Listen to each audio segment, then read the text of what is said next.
Hello guys, ल finally guys हामी सौरा चितवनमा छौँ। अनि सो हिजो खत्रै भाग्यो, खत्रै कुद्यो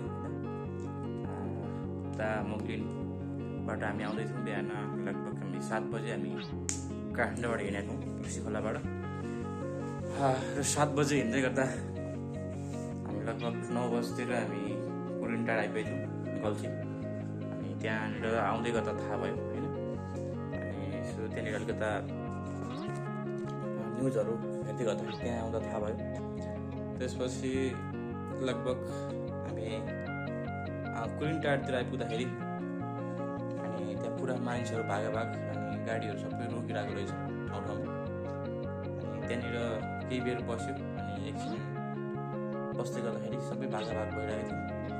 त्यसपछि हामी पनि भाग्यौँ सबै यता मालघाटबाट जाने गाडी नाटघाटमा रोकिरहेको थियो, उताबाट आउने गाडी पनि रोकिरहेको थियो। बिचबाट पुरा खाली थियो अनि हामी पनि भाग्यौँ, एकदम भाग्यो गाइस। सो हामी सेफ ल्यान्डिङ भयो, छिट्टै आइपुग्यौँ। हामी अहिले सौरामा छौँ। सौरामा आएर हामी बस्यौँ। अब आज फर्किनु पर्ने छ, तर आज त्यो बाटो अझ हिलोले पुरै भइरहेको रहेछ। दार्जिलिङ जाने पुल पनि पुरा भत्किरहेको रहेछ, देखाएको थियो होइन, भत्किरहेको देखिरहेको थियो उसमा। अब हामी कहाँबाट जाने भन्ने कुरो छ। कुलेखानीबाट सबै गाडीहरू त्यहाँबाट चलिरहेको होला।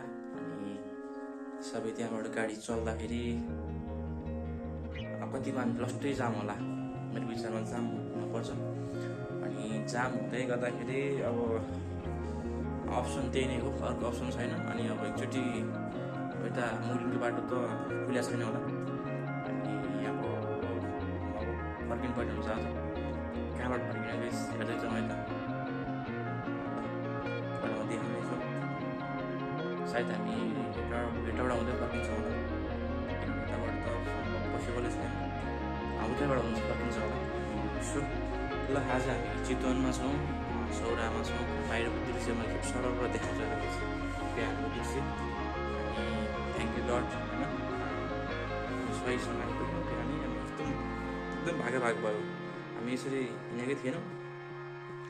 हामी चाहिँ के सोचेको थियो भने बाढी त आइराख्ने, तर अलिअलि होला होइन, बाढी त जहिले आउने त हो नि भनेर चाहिँ हामी भागिरहेको। तर यहाँ अर्कै पुरै होइन, डेन्जर आधी बेरी सुनामी जस्तो पो आइरहेछ पुरा। अनि सो त्यही नै हो। अब यहाँबाट हामी म निस्किनु लाग्यो, म रेडी भएँ भन्नु है। अब चाहिँ गाइस यहाँबाट म निस्किँदैछु सौराबाट म सब बाहिरको दृश्य देखाउँछ त गाइस। ल यसै भयो सौराको। अनि योभन्दा अगाडि म 2 चोटि आएर बसिसकेको थिएँ नि त, यो कोजी हाउस भन्नेमा। अनि मेरो गाडी यहाँ छ,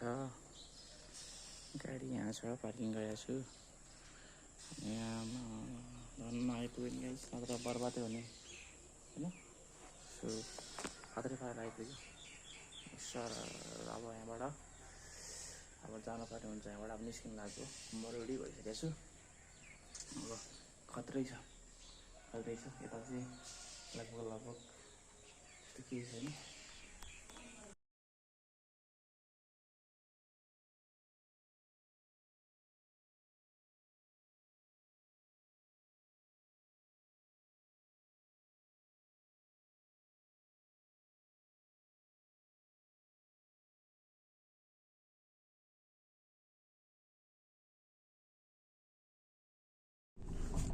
ल फाइनली गाइस यहाँबाट निस्क्यौँ।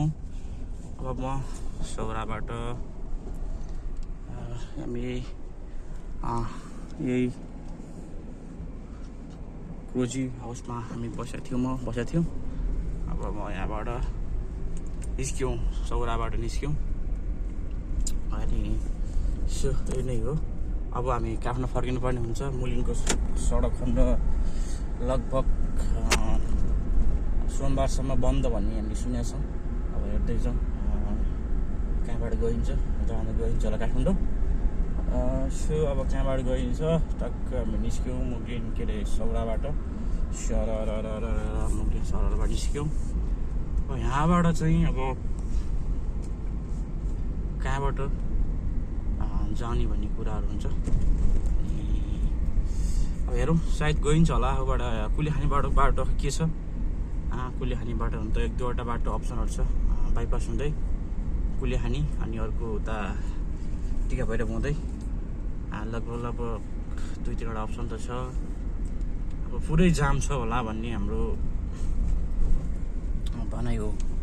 अब जाम पुरै हुनसक्छ नि त, किन भन्दाखेरि अब यताको बाटो बन्द भइसकेपछि सानो गाडीहरू पुरै अब त्यही बाटो नै आउने हुन्छ। त्यो बाटो आउने भएको हुनाले जाम हुनसक्छ धेरै। कसरी चाहिँ जाने भन्ने कुरो हुन्छ होइन। गइन्छ कारण काठमाडौँ आज पुगिन्छ। हिजो त त्यस्तोमा त आइयो, बिच बाटो आइपुगेर थाहा भयो नि त। अनि आज त हामी जसो पुगिन्छ ग्यास, काठमाडौँ पुगिन्छ होला। अनि भिडियो अपडेट हुनेछौँ अनि बाँकी भिडियोहरू हेर्दै गर्नु होला।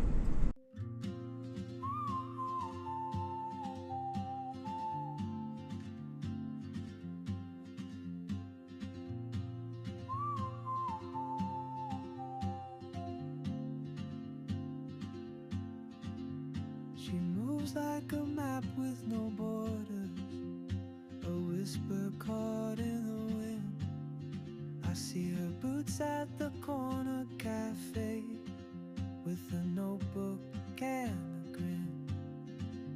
She's chasing skies I've never named while I stay in my lane. But something in the way she moves keeps pulling at my chain. Oh, travel. ल फाइनल्ली गाइस हामी चाहिँ काठमाडौँ आइपुगिसक्यौँ। अनि यस्तो जाम थियो कि होइन, पुरै उता सिस्नेरीको बाटो आएको हेटौडा हुँदै एकदम जाम थियो। अनि यसो खासै त्यस्तो धेरै जाम चाहिँ होइन, तर ठाउँमा ट्राफिक पुलिसहरू भएको हुनाले त्यस्तो धेरै जाममा चाहिँ बस्न परेन। लगभग 15-20 मिनट ठाउँमा। अलि धेरै जाम भने चाहिँ देउराली मुनितिर छ, त्योभन्दा मासतिर त खासै जाम छैन। यतातिर त देउराली मुनि चाहिँ अलि जामै छ, त्यो सानो बाटो पनि छ, त्यसले गर्दाखेरि अलि जाम छ देउराली मुनितिर चाहिँ। किनकि त्यहाँ बाटो धेरै सानो छ नि त देउराली मुनितिर, तर यता चाहिँ खासै बाटो ठुलो नै छ, सानो छैन, त्यही भएर खासै जाम परेन। अनि फाइनल्ली सकुशल हामी चाहिँ घर आइपुग्यौँ।